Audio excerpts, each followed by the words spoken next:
पहले भी बहुत दफ़ा बहुत सारी वीडियोस में मैंने यह कहा है कि दुनिया में कोई भी ऐसा रिश्ता नहीं है जिसमें क्राइम नहीं हुआ है। आज की जो क्राइम स्टोरीज़ है इसमें भी एक दोस्त जो बचपन से एक साथ पढ़ता है और लेकिन अपनी दोस्ती के बीच में खंजर भोंक देता है एक दिन। नमस्कार, मैं हरेंद्र और आज आप इस क्राइम स्टोरीज़ में ऐसी ही एक कहानी सुन रहे हैं। दरअसल आज की कहानी जो है 13 अगस्त 2022 की है।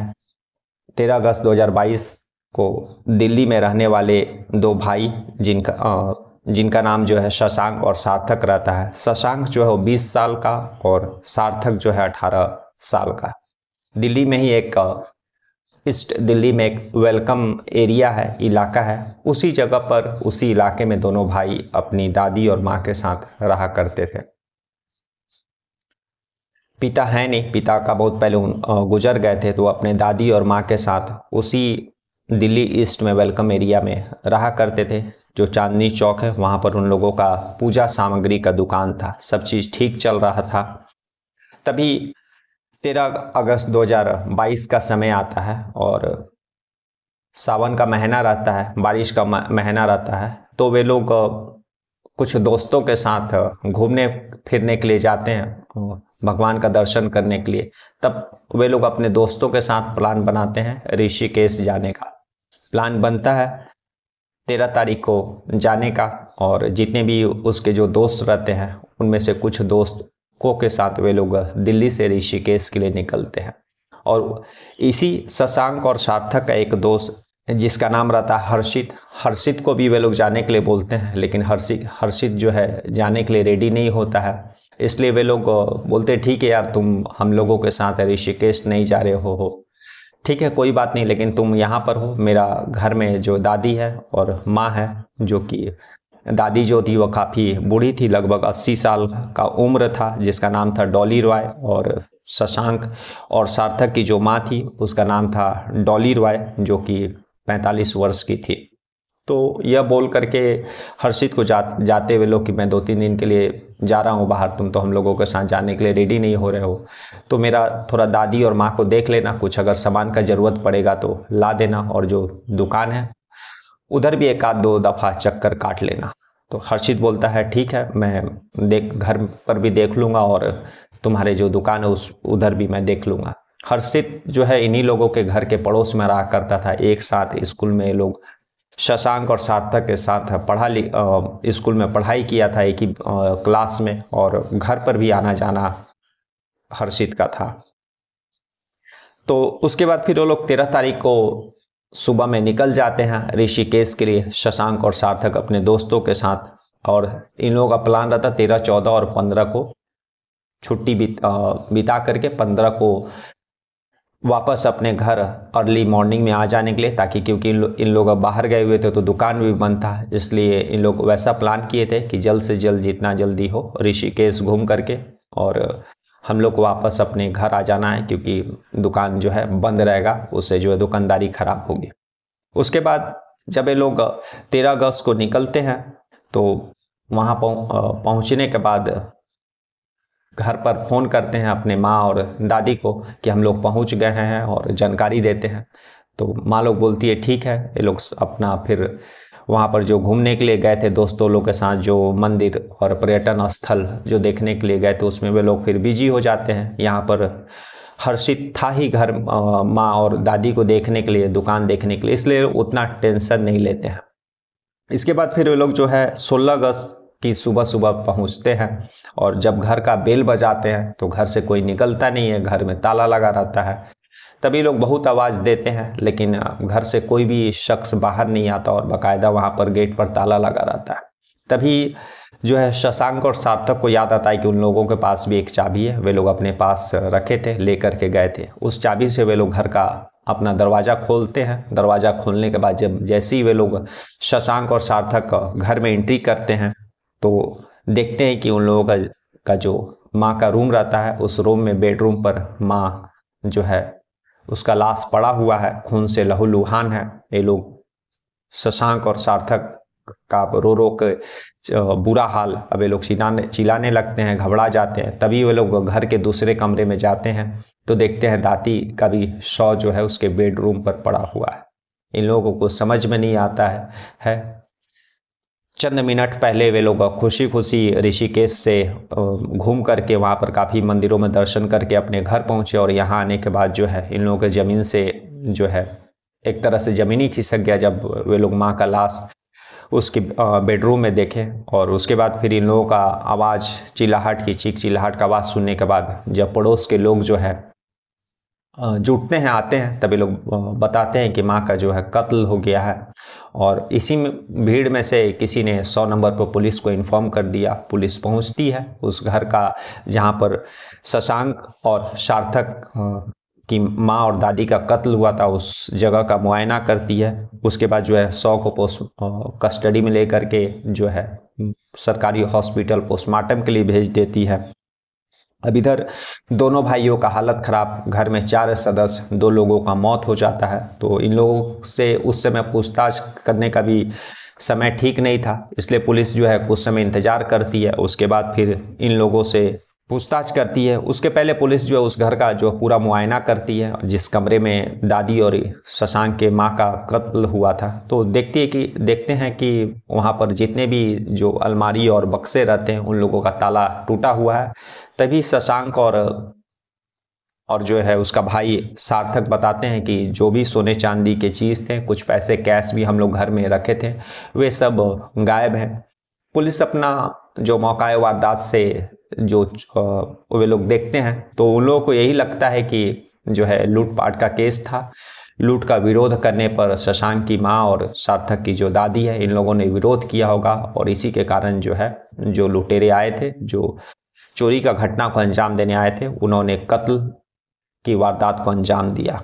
पुलिस जो है सार्थक और उसके भाई शशांक से पूछताछ करती है और बताते हैं लोग कि हम लोग 13 तारीख को सुबह यहाँ से निकले थे। शाम में लगभग माँ से बात हुई थी, हम लोग वहाँ पहुँचने के बाद बात किए थे कि हम लोग पहुँच गए। तब तक तो माँ और दादी से बात हुआ था, और अपने ही दोस्त जो हम लोगों का बचपन का दोस्त है उसको हर्षित, उसको हम लोग बोल करके गए थे कि तुम घर देखते रहना, वो हम लोग के घर आते जाते रहता है, बचपन का दोस्त है। इसलिए हम लोग को जो है उतना दादी और माँ को लेकर के चिंतित नहीं थे। उसके बाद पुलिस जो है शशांक और सार्थक के घर के पास जो सीसीटीवी कैमराज लगे रहते हैं उसकी जांच करती है। बहुत खोजने पर एक जगह कैमरा मिलता है शशांक और सार्थक के घर के पास, लेकिन जब पुलिस उसका फुटेज खुलवाती है तो पता चलता है कि वह कैमरा खराब है। अब जो है पुलिस के हाथ कुछ नहीं थे, क्योंकि ये लोग शशांक और सार्थक भी घर से बाहर थे, ना ही किसी ने कोई रात का समय देखा और इस तरह का चोरी और खून का वारदात हो गया। उसके बाद पुलिस जो है मोबाइल कॉल्स डिटेल्स निकालती है। हर्षित का मोबाइल और जो है शशांक और सार्थक और साथ में ही जो घर में फ़ोन रहता था उसकी माँ और दादी के पास, उस सारे कॉल डिटेल्स का पुलिस जो इन्वेस्टिगेशन करती है कि किसी तरह का कोई मतलब दुश्मनी, किसी तरह का किसी और चीज़ का अंदेशा। शशांक और सार्थक से ही पुलिस पूछती है कि आप लोगों को किसी पर शक है, किसी पिछले कुछ दिन पहले किसी के साथ आप लोगों की अनबन या फिर दुश्मनी। तो ये लोग सब शशांक और सार्थक बताते हैं कि नहीं, पिता के कुछ साल मृत्यु हो गई थी, हम लोग का चांदनी चौक में पूजा का दुकान है, किसी के साथ कोई दुश्मनी नहीं है। तभी पुलिस इन लोगों का जब कॉल डिटेल्स परिवार का खंगालती है तो पता चलता है कि एक ही घर में जो शशांक और सार्थक की माँ थी और दादी थी, तो इन लोगों एक ही घर में रहने के बावजूद भी इन लोगों का जो है कॉल पर बात होता था।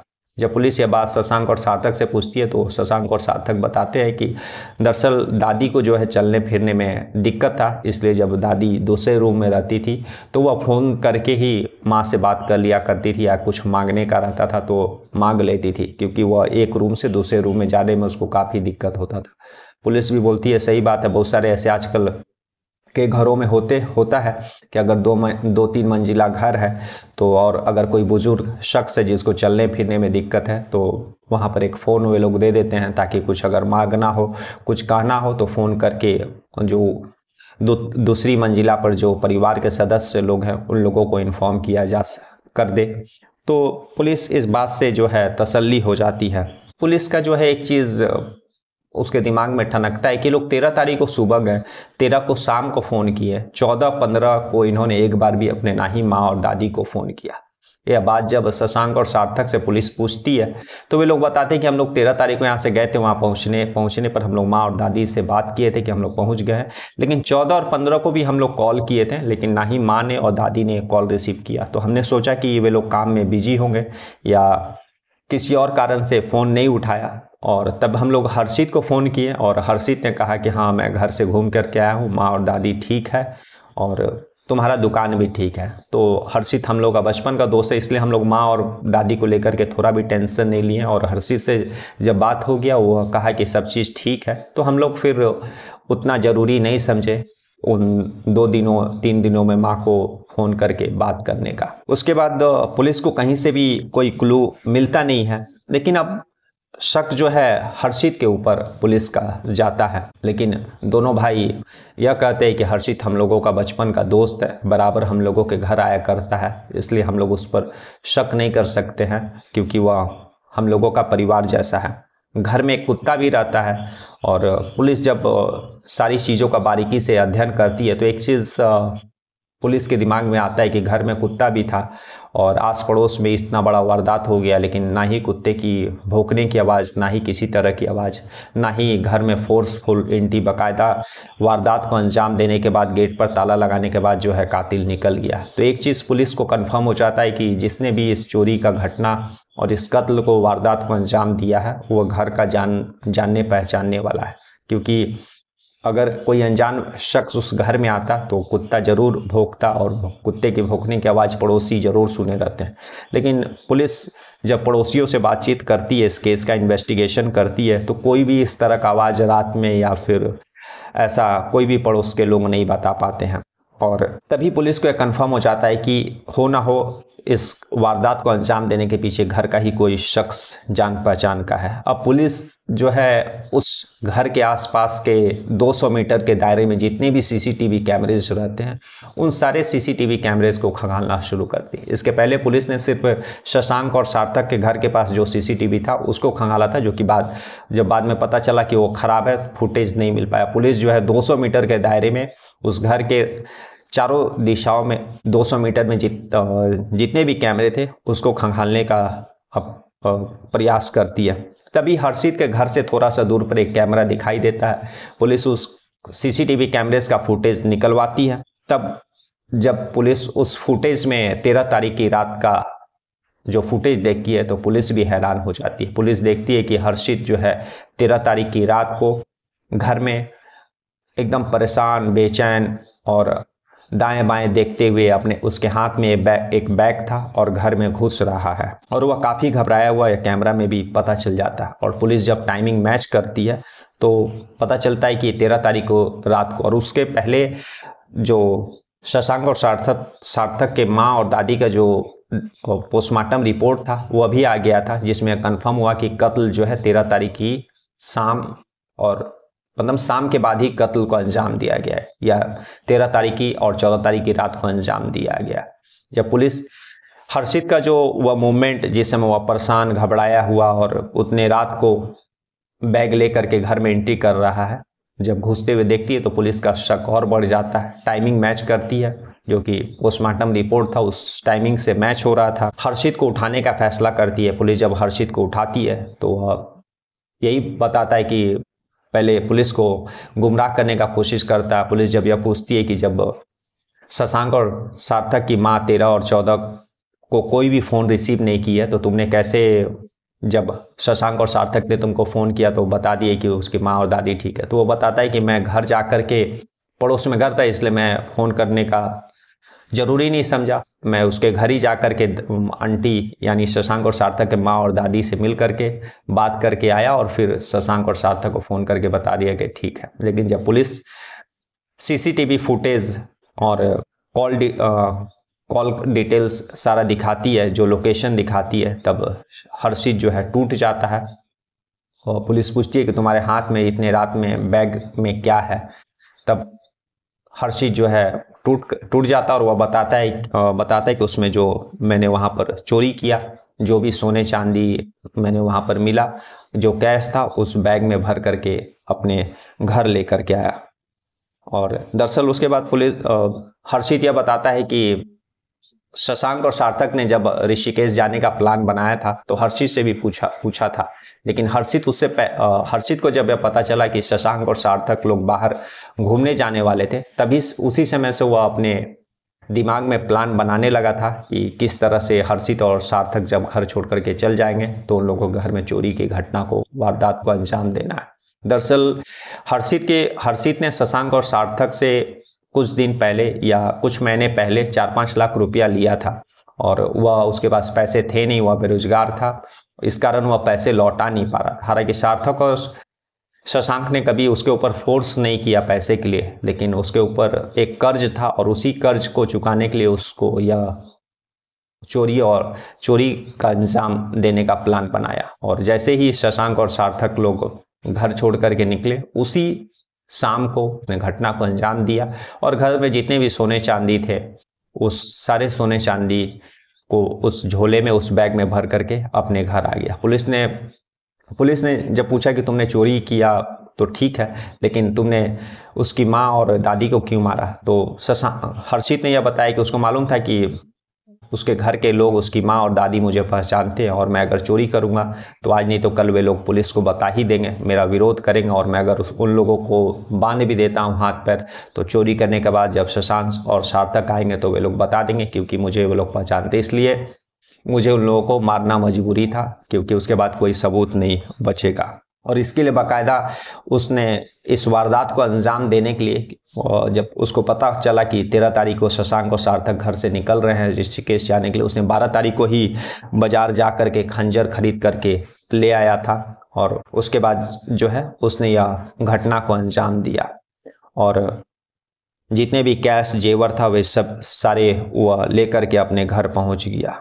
तो आज की कहानी यही थी कि एक दोस्त अपने ही दोस्त के पीठ के पीछे खंजर भोंक देता है। मैंने पहले भी कई दफ़ा कई वीडियोस में कहा है, क्राइम स्टोरीज का इस वीडियो में, कि दुनिया में कोई भी ऐसा रिलेशन नहीं, कोई भी ऐसा रिश्ता नहीं जिसमें क्राइम नहीं हुआ। आज भी कहानी यही थी, जिसमें एक दोस्त जो एक स्कूल में एक बेंच पर दोस्त के साथ पढ़ा, लेकिन चंद पैसों के लिए उसने अपने ही दोस्ती का कत्ल कर दिया। कल हम लोग फिर ऐसी किसी कहानी के साथ मिलेंगे, तब तक के लिए नमस्कार, जय हिंद, जय भारत।